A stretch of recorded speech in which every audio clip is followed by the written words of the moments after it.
오늘도 이 추운 날씨에 함께 또 말씀을 듣고 기도하기 위해 오신 또 한 분 한 분에게 또 온라인으로 함께 하시는 모든 주님의 백성들에게 하나님의 은혜가 더하시기를, 하나님께서 늘 함께 하시며 역사하시는 그 은혜가 있기를 주님의 이름으로 간구합니다. 네,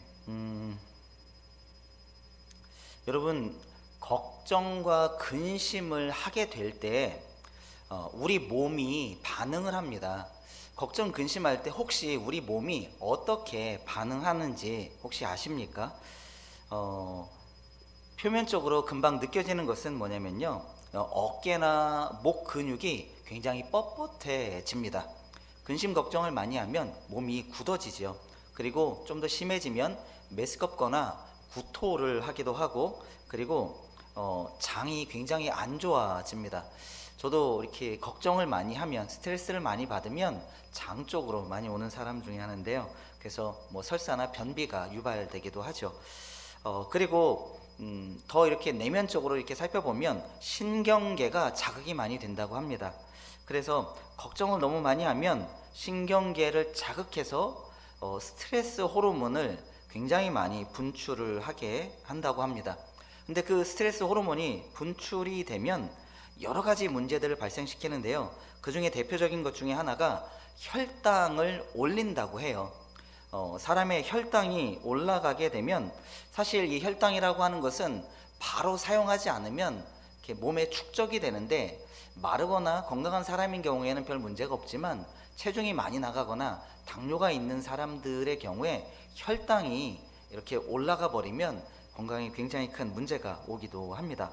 그리고 심장 박동이 막 많이 빨라지기도 하잖아요. 저도 굉장히 긴장을 하면 심장 박동수가 무지무지하게 많이 빨라져서 가끔 이제 시계가 심장 박동수가 아무런 일도 없는데 굉장히 빨라지고 있다, 이상한 현상이 있는 것 같다고 이야기를 하기도 하는데요. 작은 걱정거리라고 해도 그것이 굉장히 오래되면 심장이 계속해서 무리하게 뛰고요. 그리고 이런 일들이 반복되게 되면 혈관에 염증이 생기기 시작한다고 합니다.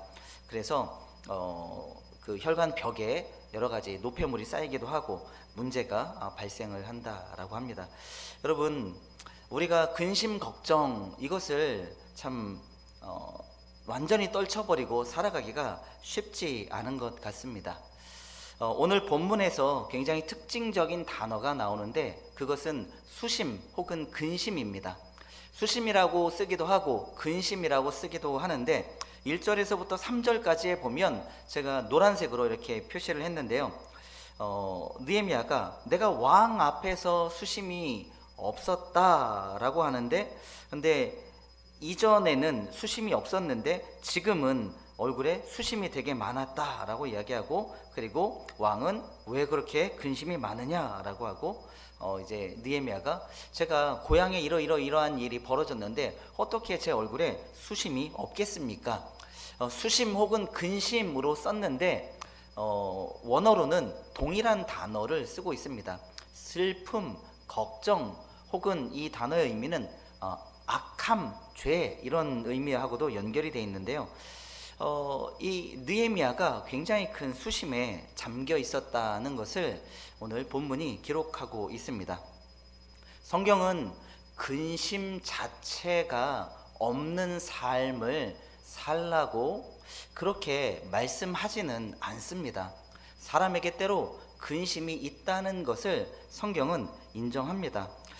근심을 아예 안 하는 것이 올바른 삶이 아니라, 고린도후서 7장 9절로 10절까지를 보면 이렇게 되어 있는데요. 저희 같이 읽겠습니다. 내가 지금 기뻐함은 너희로 근심하게 한 까닭이 아니요 도리어 너희가 근심함으로 회개함에 이른 까닭이라. 너희가 하나님의 뜻대로 근심하게 된 것은 우리에게서 아무 해도 받지 않게 하려 함이라. 하나님의 뜻대로 하는 근심은 후회할 것이 없는 구원에 이르게 하는 회개를 이루는 것이요 세상 근심은 사망을 이루는 것이니라. 아멘. 바울은 고린도 교회 성도들에게 말하길, 너희들에게 근심이 있다 하는 것을 내가 기쁘게 여긴다. 근심이 있어서 내가 슬프다 하지 않고 근심하고 있다는 것이 나는 참 기쁘다고 말했습니다. 왜 그러냐면 지금 고린도 교회가 하고 있는 그 근심은 아주 좋은 근심, 하나님 앞에서 하는 바른 근심이기 때문입니다. 바울이 하지 말라고 하는 근심은 바로 세상 근심입니다. 그 세상 근심은 결국은 무엇을 이루는가? 아무런 유익을 내지 못하고 사망에 이르게 할 뿐이다. 그러나 하나님의 뜻대로 하는 근심은 너희로 하여금 회개케 할 것이다. 그리고 그 회개로 말미암아 너희를 구원에 이르게 할 것이다. 성도가 결국 가야 할 길은 구원인데 그 구원으로 가는 그 길에 징검다리처럼 회개하는 그 일을 이루는 것, 그것이 근심을 통해서 이루어질 것이다. 이렇게 전하고 있습니다. 그러니 저희가 관심을 가져야 하는 것은 아예 근심 없는 삶, 이런 삶은 불가능합니다. 건강한 자에게도 근심이 있고 돈이 많은 자에게도 근심이 있습니다. 아무리 삶이 평안해 보여도 그 사람에게도 근심이 있습니다. 우리에게 중요한 것은 어떤 종류의 근심을 하느냐, 그리고 어떻게 근심하느냐의 문제입니다. 근심을 우리가 그냥 근심하면서 근심에 짓눌려 있으면 그러면 우리는 아무것도 하지 못하고 건강이 악화되는 것처럼 우리 몸과 마음과 영혼이 짓눌려서 아주 지쳐버리고 다른 아무 일도 할 수 없는 그런 상태가 되어버릴 것입니다. 우리가 해야 될 것은 이 근심을 통과하는 것입니다. 근심을 피할 수는 없습니다. 피할 수 있는 근심은 피하겠지만 본질적으로 이 근심이 이런 형태로든 저런 형태로든 우리에게 다가올 수밖에 없습니다. 중요한 건 어떤 근심을 할 것이냐, 그리고 그 근심에 짓눌리지 않고 그 근심을 통과하는 것, 이것이 우리가 근심에 대해서 가져야 할 자세입니다. 그래서 오늘 말씀을 통해서 저희가 이 근심에 대해서 느헤미야는 어떤 태도로 지내왔었는가, 그리고 이 근심 속에서 하나님은 어떻게 일하시고 계시는가 하는 것을 함께 살펴보기를 원합니다. 첫 번째, 느헤미야의 삶을 살펴봤습니다. 그런데 그의 모습을 보니까 그는 근심을 하고 있었지만 그래도 일상을 살아가고 있었습니다. 저희가 첫 번째 기억해야 될 것은 근심으로 말미암아 우리가 살아가는 일상이 끊어지지 않게 만드는 것입니다. 본문 1장 1절을 보면 하가랴의 아들 느헤미야의 말이라 아닥사스다 왕 제20년 기슬월에 내가 수산궁에 있는데, 그리고 1장 마지막 부분에서는 느헤미야는 자신이 술관원이었다라고 밝혔습니다. 예루살렘에 대한 안타까운 소식을 들었을 때 자신의 위치를 말한 겁니다. 그리고 2장 1절을 보면 아닥사스다 왕 제20년 니산월에 왕 앞에 포도주가 있기로 내가 그 포도주를 왕에게 드렸는데 이전에는 내가 왕 앞에 수심이 없었더니. 자, 지금 시간을 보면 아닥사스다 왕 제20년 기슬월, 이때는 지난번에 말씀드렸던 것처럼 대략 요즈음 12월쯤이 바로 기슬월에 해당됩니다. 그런데 아닥사스다 왕 제20년 니산월이 됐다고 했으니까 니산월은요 그 태양력으로 치면 3월에서 4월 정도입니다. 니산월이 한 해의 시작이 되는 달이기도 한데 그 달이 된 겁니다. 그러니까 느헤미야가 예루살렘에 대한 소식을 듣고 슬퍼하게 된 것이 대략 4개월 정도 지난 겁니다. 그는 4개월 동안 이 시간을 보내고 있었는데요. 근데 2장 1절에 다시 한번 보면 그가 뭐라고 하냐면 아닥사스다 왕 제20년 니산월에 왕 앞에 포도주가 있기로 내가 그 포도주를 왕에게 드렸다.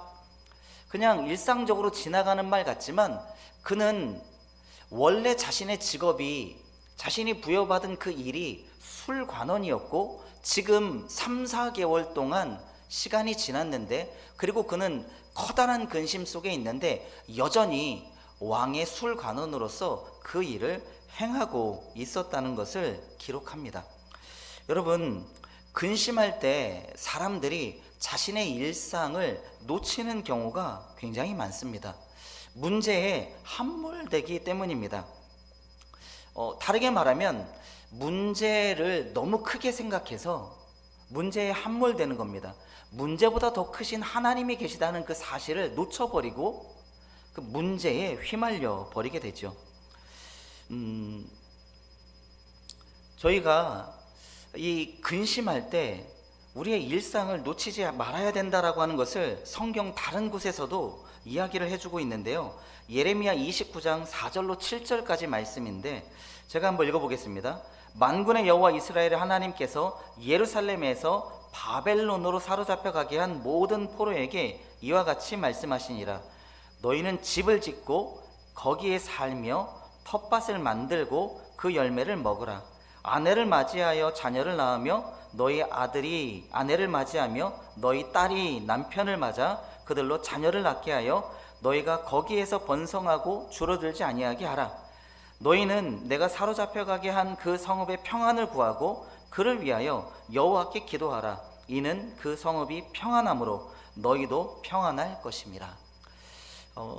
유대 땅에 살고 있었던 자유민으로 살고 있었던 이 백성들이 바벨론으로 포로가 되어 잡혀갑니다.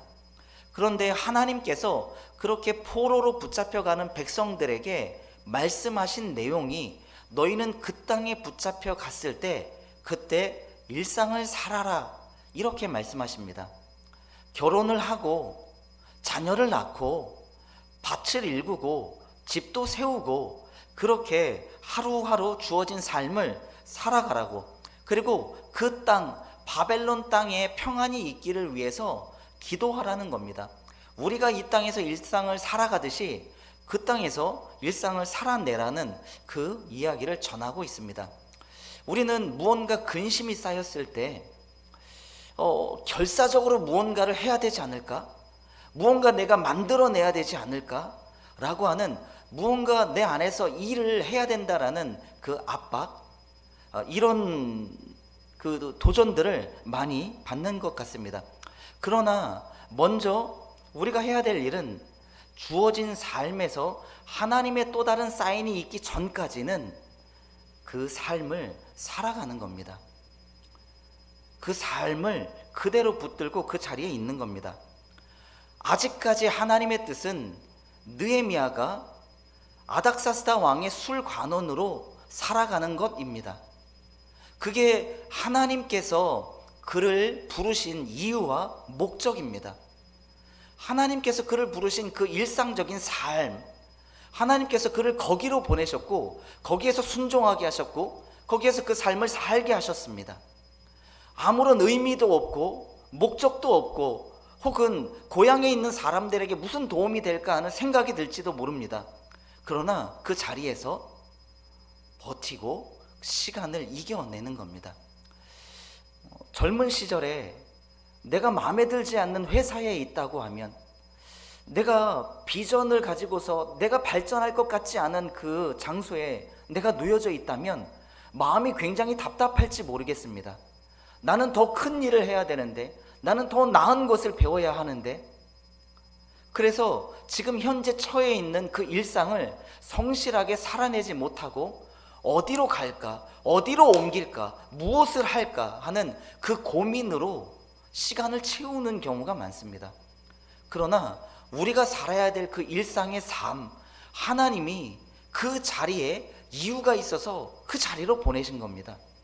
그 자리에서 하루하루를 의미가 없고 목적이 없는 것 같고 내가 가야 될 저 방향과 아직은 뭔가 닿아 있지 않는 것 같지만 우리는 그것을 잘 모릅니다. 그 때를 잘 모릅니다. 하나님이 말씀하실 그 때가 올 때에야 우리는 갈 수 있고 우리는 무언가 길이 열리기 시작합니다. 그 전까지 하나님이 부르신 그 자리, 보내신 그 자리에 계십시오. 설거지하는 겁니까? 청소하는 겁니까? 남이 안 보는 데서 무가치하게 보이는 그 일을 하는 겁니까? 하나님이 다른 일로 다른 곳으로 보내지 않으셨다면 그 자리에서 성실하게 하루하루를 살아내십시오. 느헤미야는 끝까지 왕 앞에서 수를 따르는 그 일, 그 자리를 떠나지 않았습니다. 그 기다림이 필요합니다. 저 여러분도 근심 속에서 일상을 잃지 않으시기를 주님의 이름으로 축원드립니다. 하나님의 때가 이르기까지 그 자리에서 성실하게 주님이 부르신 그 삶을 살아나가시기를 축원드립니다. 두 번째, 일상을 살아간다면 그 다음에 근심 속에서 우리가 또 무엇을 해야 될까? 이 근심을 어떻게 통과할까? 우리는 우리 자신의 문제를 깨달아야 합니다. 근심 속에서 우리가 할 것은 그 근심을 통과하기 위해선 우리 자신의 문제를 깨닫는 겁니다. 느헤미야 2장 2절로 3절인데요. 다시 보면 왕이 내게 이르시되 네가 병이 없거늘 어찌하여 얼굴에 수심이 있느냐 이는 필연 내 마음에 근심이 있음이로다 하더라. 그때에 내가 크게 두려워하여 왕께 대답하되 왕은 만세수를 하옵소서 내 조상들의 묘실이 있는 성읍이 이제까지 황폐하고 성문이 불탔사오니 내가 어찌 얼굴에 수심이 없사오리이까. 지금 왕과 대면하고 있는 이 느헤미야가 평소 같지 않은 얼굴에 근심 가득한 모습이었습니다. 이 왕은 그의 얼굴을 보고 평소에 얼굴이 밝던 이 사람이 왜 그럴까라고 하면서 왜 평소에는 괜찮더니 지금은 얼굴에 그렇게 수심이 많으냐 이런 질문을 했습니다. 그랬더니 그는 지금 오늘 본문에 있는 것처럼 내 고향에 그런 일이 벌어졌는데 내가 얼굴에 어떻게 수심이 없을 수 있겠습니까? 편안하게 대답한 것은 아니지만 두려워 떨면서 그는 이렇게 대답을 한 겁니다. 그가 여전히 수심 가운데 있었다라고 하는 것은 사실 그가 처음 예루살렘에 대한 소식을 들었을 때 그가 슬퍼해서 통곡하고 금식하며 기도했는데 그 모습, 그 감정이 아직까지 이어지고 있는 겁니다. 그래서 지금 그가 수심이 가득하다라고 하는 것은 그는 지금 여전히 기도하고 있다는 말과 같습니다.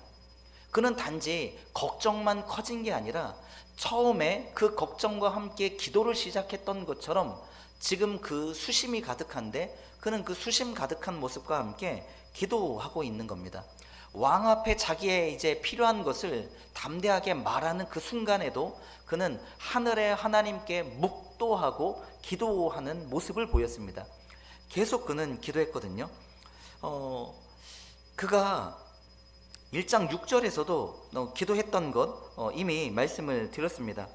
자, 여러분, 근심을 하는 사람들, 정말 외부적인 환경 때문에 자기의 닥친 그 일 때문에 근심하는 사람들은요, 대부분 희생양을 찾기 마련입니다. 우리 세월호 사건이 벌어졌을 때 정당하게 사건의 진위를 조사하고 있는 사람도 있었지만 또 어떤 사람들은 이 문제를 빨리 누군가의 책임으로 만들어 버리고 그리고 그 책임을 지운 다음에 빨리빨리 이 문제를 없었던 것으로 조용히 무마시키려는 그런 노력을 하는 사람들도 있었습니다.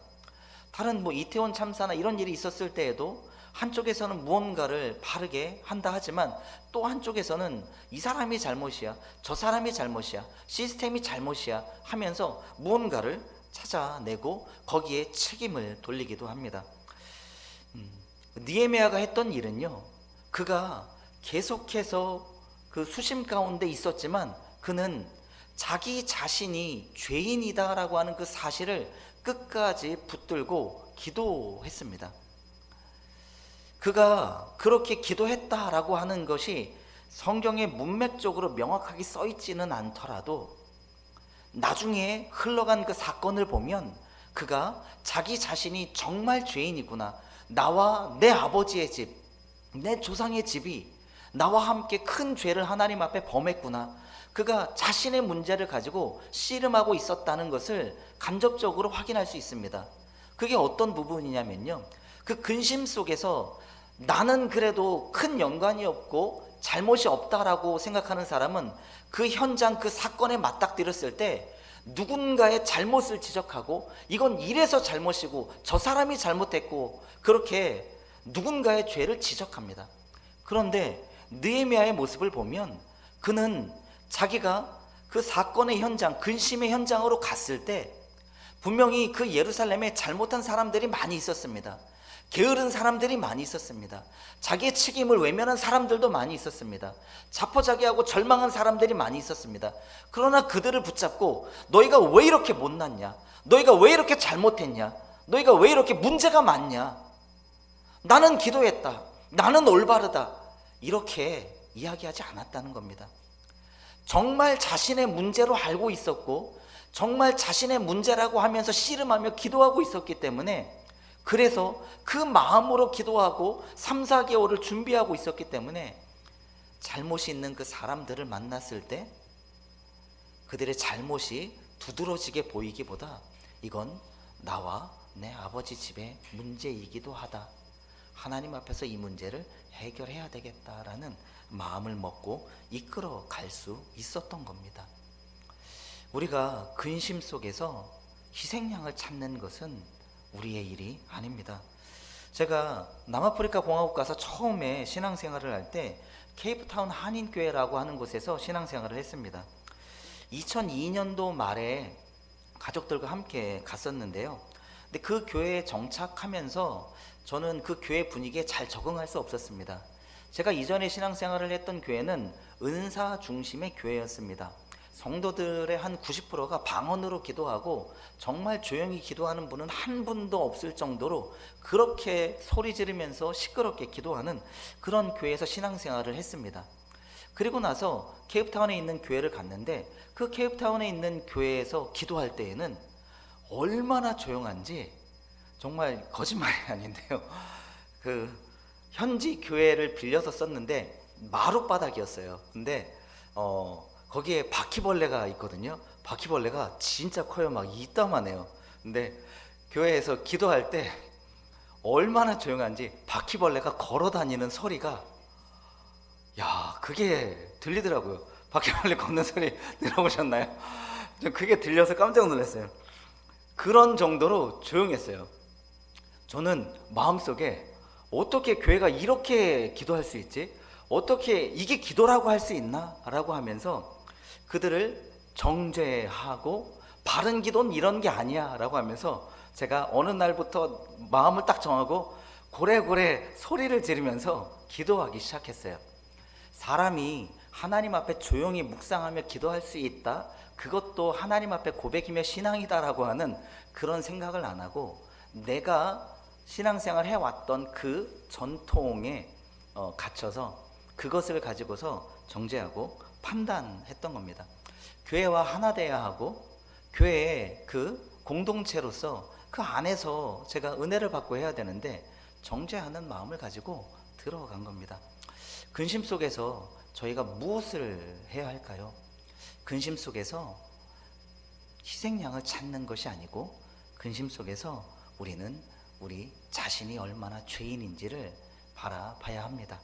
그래야 정말 그 근심의 문제에 닥쳤을 때 그때 우리는 진짜 문제를 해결할 수 있는 사람이 되는 것입니다. 세 번째, 근심 속에서 저희가 또 해야 될 것은요, 정직해야 합니다. 정직한 것이 필요합니다. 느헤미야 2장 2절로 3절 보면 2절 마지막 부분에 보면 그때에 내가 크게 두려워하였다라고 이야기합니다. 여러분, 근심과 직결된 것 중에 하나는 두려움이에요. 근심 속에서 사람은 그 근심을 해결하기 위해서 희생양을 찾기도 하고 그리고 문제가 잘 해결되지 않으면 그러면 거짓말을 합니다. 다윗이 사울을 피해서 도망하기 시작했을 때 그때 청년들과 함께 길을 떠났습니다. 그가 갑자기 길을 떠났기 때문에 그는 수중에 먹을 것도 없었고 또 대적이 나타났을 때 싸울 무기도 없었습니다. 그래서 제사장을 찾아가서 떡을 좀 달라고 그리고 좀 무기를 좀 달라고 그렇게 요청을 할 때 무슨 일로 이렇게 요청을 하느냐라고 물었는데 그가 근심 가운데 있으니까 입에서 툭 튀어나온 말은 사울이 이러해서 이랬습니다라고 명확하게 그 이유를 이야기하지 않고 거짓말을 하게 됩니다. 근심 속에서 그 문제를 피해가고 하는 그 일이 거짓말로 쉽게 다가오죠. 느헤미야도 근심이 없었던 사람에게 근심이 보이고 지금 근심이 있다라고 하는 것은 그에게 사실 적은 일이 아니거든요. 술관원이 근심이 있다라고 하는 것은 왕이 술을 마시기 전에 그 술에 독이 있는지 없는지, 왕을 독살하려는지 아닌지 그것을 미리 점검하는 사람이 술관원인데, 그 사람 얼굴에 근심이 있다는 것은 지금 왕 자신에게 무슨 일이 벌어질지 모른다라고 하는 위험 요소입니다. 그 역할을 제대로 하지 못하면 느헤미야는 죽임을 당하는 것입니다. 그리고 사실 지금 느헤미야가 대면하고 있는 왕은 아닥사스다 왕입니다. 그런데 이 아닥사스다 왕과 지금 느헤미야가 근심하고 있는 그 일은 아주 상충하는 인물입니다. 느헤미야는 지금 무너진 예루살렘을 가슴 아파하고 그것이 어떻게 좀 해결됐으면 좋겠다라고 하는 그 걱정 속에서 기도하고 수심에 가득 차 있습니다. 그런데 아닥사스다 왕은 에스라 4장 11절에서 13절을 보면 그는 이런 사람이었습니다. 아닥사스다 왕에게 올린 그 글의 초본은 이러하니, 강 건너편에 있는 신하들은 왕에게 아뢰나이다. 당신에게서 우리에게로 올라온 유다 사람들이 예루살렘에 이르러 이 패역하고 악한 성읍을 건축하는데 이미 그 기초를 수축하고 성곽을 건축하오니 이제 왕은 아시옵소서. 만일 이 성읍을 건축하고 그 성곽을 완공하면 저 무리가 다시는 조공과 관세와 통행세를 바치지 아니하리니 결국 왕들에게 손해가 되리이다. 4장 21절, 이제 너희는 명령을 전하여 그 사람에게 공사를 그치게 하여 그 성을 건축하지 못하게 하고 내가 다시 조서 내리기를 기다려라. 아닥사스다 왕은요, 지금 예루살렘 성을 건축하고 있었을 때 그 성 건축하는 것에 대해서 대적들이 이 성을 완공하게 되면 왕에게 피해가 갈 겁니다. 이 백성들은 옛날부터 반역을 저질렀고 왕에게 조공을 바치지 않을 겁니다. 이러면서 모함하는 편지를 올렸을 때 아닥사스다 왕은 그러냐? 그러면 당장 그 공사를 멈추게 하라. 예루살렘 성전 짓는 그 일을 멈추게 하라라고 명령을 내렸던 장본인입니다. 지금 예루살렘 성에 대해서 부정적인 입장을 가졌던 사람, 그 명령권자와 자기가 서 있는 겁니다. 그 명령권자는 예루살렘 성을 건축하지 말라 했던 이력이 있는 사람이고, 자기는 예루살렘 성곽을 이제 세우고 싶어 하는 사람입니다.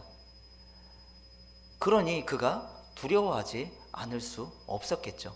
그러면 자기의 의도를 명백히 드러내기보다 그냥 이렇게 우회하고 피해서 할 수도 있는데, 그는 기도하고 명확하게 말합니다.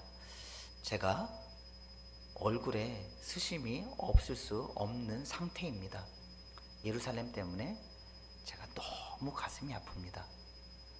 솔직하게 자기의 마음을 고백합니다.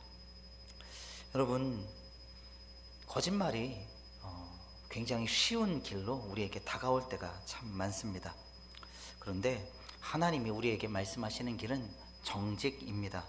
시편 7편 10절인데요. 같이 한번 읽어보도록 하겠습니다. 읽습니다. 시작. 나의 방패는 마음이 정직한 자를 구원하시는 하나님께 있도다. 112편 4절 읽습니다. 시작. 정직한 자들에게는 흑암 중에 빛이 일어나나니 그는 자비롭고 긍휼이 많으며 의로운 이로다. 예. 우리에게 필요한 것은요, 그 근심을 피하는 것이 아니라 그 근심을 통과하는 겁니다. 거짓은 그 근심의 시기를 더 길어지게 만들고 그 근심의 끝이 보이지 않게 자꾸 길을 헤매게 만듭니다. 그러나 우리 마음에 있는 솔직한 그 정직한 것을 말할 때 그때 그 근심의 끝과 가까워지게 됩니다. 여러분, 하나님 앞에 우리가 온전한 것을 고백할 수 있어야 합니다. 하나님은 정직한 자를 구원하시는 분이라고 합니다. 하나님은 정직한 자들에게 흑암 중에 빛이 되시는 분이다라고 말씀하십니다. 하나님이 이 근심을 허락하신 분이기 때문에 하나님은 이 근심 가운데서도 쉬지 않고 역사하고 일하시는 분이시기 때문에 우리는 그 하나님 때문에 이 근심 가운데 정직해야 하고, 그럴 때 우리에게 길이 열리게 되는 것입니다. 여러분, 세상은 근심과 걱정을 피하라고 합니다. 그러나 성경은 바르게 근심을 하라고 권면합니다. 근심을 피하는 것이 아니라 준비하고 통과해야 한다라고 말하고 있습니다. 잘 보면 이 근심을 통과할 때 드디어 기회가 오기 시작합니다. 느헤미야서 2장 6절로 8절인데요. 3절 말씀인데 저희 한 목소리로 읽어보겠습니다. 시작. 그때 왕후도 왕 곁에 앉아 있었더라. 왕이 내게 이르시되 내가 몇 날에 다녀올 길이며 어느 때에 돌아오겠느냐 하고 왕이 나를 보내기를 좋게 여기시기로 내가 기한을 정하고 내가 또 왕에게 아뢰되 왕이 만일 좋게 여기시거든 강 서쪽 총독들에게 내리시는 조서를 내게 주사 그들이 나를 용납하여 유다에 들어가기까지 통과하게 하시고 또 왕의 삼림감독 아삽에게 조서를 내리사 그가 성전에 속한 영문의 문과 성곽과 내가 들어갈 집을 위하여 들보로 쓸 제목을 내게 주게 하옵소서 하며 내가 하나님의 선한 손이 나를 도우심으로 왕이 허락하고. 느헤미야에게 주어진 시간은 근심의 시간이었던 것 같습니다. 그는 감정적으로 침체되고 애통하고 힘든 그 시기를 겨우겨우 버텨내고 있었을 겁니다.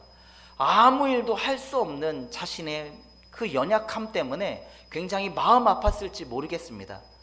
그가 하고 있었던 일은 그 근심 속에서 가슴 아파하고, 그러나 그 속에서 하루하루를 겨우겨우 살아낸 것, 그리고 그 속에서 내가 감당해야 될 일이 무엇인가 찾아내고, 그리고 하나님 앞에서 내 자신을 돌아보고 내가 정직하게 말할 수 있는 것들을 말하는 그 시간들을 지나고 있었을 뿐인데, 그런데 그때 하나님께서 길을 여시고 기회를 허락하십니다.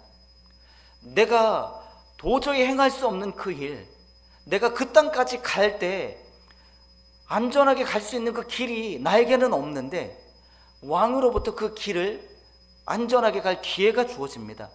내가 그 땅에서 제대로 안전하게 살 그 도구들, 그 땅에서 내가 해야 될 그 일을 감당할 때 그 성곽을 세울 재료들이 필요한데, 내가 살 그 집에 목재들이 필요한데, 그것들을 구할 수 있는 길이 열리기 시작한 겁니다.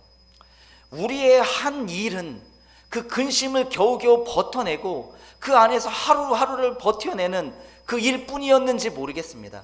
그러나 그 근심을 하나님이 허락하셨고, 그 속에서 하나님이 우리를 훈련시키시고, 우리가 우리 자신을 돌아보고 우리가 하나님 앞에서 어떻게 정직하게 서가느냐라고 하는 그 시간들을 지내고 있을 때, 하나님은 우리가 생각하고 계획한 것보다 훨씬 더 크고 놀라운 일을 준비하고 계셨다는 겁니다.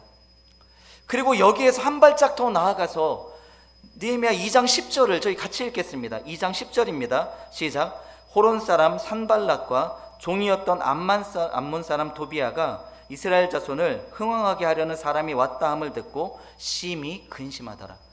여러분, 느헤미야에게 있었던 그 수심, 근심이라고 하는 단어, 그에게 집중됐었던 1절에서부터 3절까지 4번에 반복됐던 그 단어가 이제 그에게서 누구에게로 옮겨졌습니까?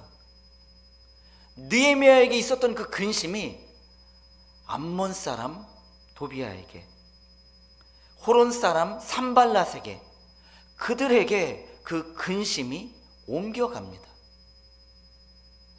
우리는 영원히 근심하지는 않을 겁니다. 우리의 근심은 끝이 있습니다. 느헤미야의 근심은 4개월 정도의 시간이었습니다. 물론 거기에 도착해서 또 52일간 공사를 진행하면서 근심과 걱정이 있었겠죠. 그러나 그 근심의 기간은 또 정해져 있고 하나님이 그 쉼을 허락하십니다. 그리고 그 근심을 나의 대적들에게, 내가 근심하고 있었는데 이제는 편하게 앉아 있었던 그 대적들이, 나를 노려보던 그 대적들이, 나를 우습게 보던 그 대적들이 이제는 근심해야 될 그 시기가 다가오는 겁니다. 오늘 우리에게 주어진 그 근심의 내용이, 근심의 시간이 우리가 하나님 앞에서 어떻게 살아가느냐에 따라서 내가 그 근심을 영원히 끌어안을 것인가, 아니면 이제는 하나님께서 이제 그 근심을 들어서 대적에게 옮길 것인가 라고 하는 그 때가 올 것입니다. 여러분, 근심을 외면하지 마십시오. 근심을 피하지 마십시오. 우리가 하는 근심이 세상 근심이 아니라면, 무엇을 마실까, 무엇을 먹을까, 무엇을 입을까, 이 세상 근심이 아니라면, 우리가 하나님 나라에 대한 근심을 가지고 있다면, 우리가 내 인생이 하나님 앞에서 어떻게 세워지는 것이 올바를 것인가, 여기에 대해서 근심하고 있다면, 우리가 이 교회를 향해서 근심하고 있다면, 우리가 옆에 지금 쓰러져가는 형제에 대해서, 내 이웃에 대해서 그들이 다시 살아나기를, 그들이 다시 하나님의 사람이 되기를 근심하고 있다면, 우리가 하나님 앞에서 더욱더 정결하고 거룩하고 온전한 자들로 세워지기를 근심하고 있다면, 그 근심이 이제 우리에게서 떠나서 사단이 근심하고 악한 자가 근심하는 그런 시기를 하나님은 반드시 이루실 것이라는 것입니다. 여러분, 그래서 일상을 하루하루 살아가십시오. 그리고 자기 자신을 잘 돌아보십시오. 그리고 마지막으로 여러분, 하나님과 사람 앞에서 정직하게 지내십시오. 제가 여러분들의 근심을 가져갈 수는 없지만 그때 함께 기도하기를 원합니다. 그 근심 속에서 짓눌리지 않고 그 근심을 통과해서 하나님의 뜻을 이루시는 저 여러분들 되시기를 주님의 이름으로 축원드립니다.